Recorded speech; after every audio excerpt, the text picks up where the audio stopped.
Saudara-saudara sekalian, saat ini kita hidup di era digital. Pada era ini, informasi menjadi kekuatan dan data merupakan aset yang paling berharga.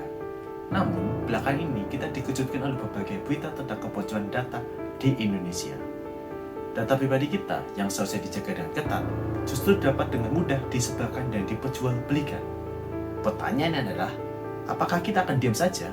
Namun, ada-ada aja nih oknum yang memanfaatkan kondisi ini untuk meretas data pengguna dari salah satu e-commerce unicorn di tanah air. Gak main-main, karena 91 juta data pengguna berhasil dicuri oleh hacker dan dijual secara ilegal melalui dark web. Dugaan bocornya 1,3 miliar data registrasi kartu SIM prabayar yang dijual di sebuah forum online. Kementerian Komunikasi dan Informasi menduga kuat kebocoran data warga Indonesia berasal dari BPJS Kesehatan. Saudara, setelah data Bank Indonesia, Badan Cyber dan Sandi Negara BSSN yang diduga bocor, kini giliran data Direktorat Jenderal Pajak DJP Kementerian Keuangan yang tidak lepas dari serangan cyber. Pemirsa, kasus kebocoran data pribadi kerap berulang di Indonesia. Kenapa ini bisa terus terjadi?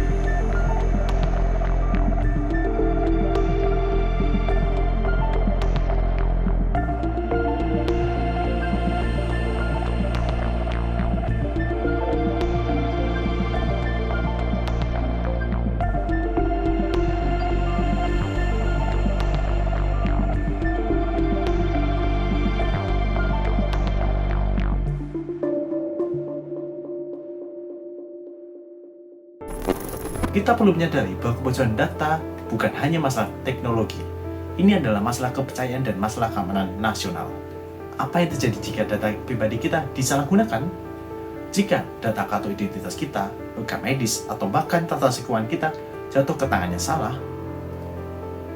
Saudara-saudara, tanggung jawab keamanan data tidak hanya ada di tangan pemerintah atau perusahaan. Kita semua tentu juga memiliki peran dalam menjaga privasi digital kita. Namun, ada beberapa langkah yang harus diambil secara kolektif, yaitu yang pertama, regulasi yang lebih ketat. Pemerintah harus mempercepat penyelesaian Badan Pengawas dan Turunan Undang-Undang Pelindungan Data Pribadi atau UU PDP, dan memastikan bahwa pelanggaran yang terjadi pada undang-undang tersebut dihukum dengan tegas. Selain itu, perusahaan yang mengolah data pengguna harus transparan dalam kebijakan privasi mereka dan memiliki sistem keamanan yang tangguh. Langkah kedua, edukasi digital. Sebagai masyarakat, kita harus lebih melek digital. Jangan sembarangan membagikan informasi pribadi di internet. Gunakan keatasan yang kuat, aktifkan autentisasi dua faktor, dan selalu waspada terhadap ancaman phishing. Langkah yang terakhir, kolaborasi semua pihak. Pemerintah, sektor swasta, dan masyarakat harus bekerja sama. Kita butuh sistem yang tidak hanya reaktif, tetapi juga proaktif dalam mencegah kebocoran data. Saudara-saudara, data adalah cerminan diri kita di dunia digital. Mari kita jaga dengan sebaik-baiknya. Jangan biarkan generasi mendatang mewarisi dunia yang penuh dengan ancaman digital. Ingat, keamanan data bukan hanya hak, tetapi juga tanggung jawab bersama. Mulai hari ini, mari kita bangun kesadaran dan aksi nyata untuk masa depan yang lebih aman.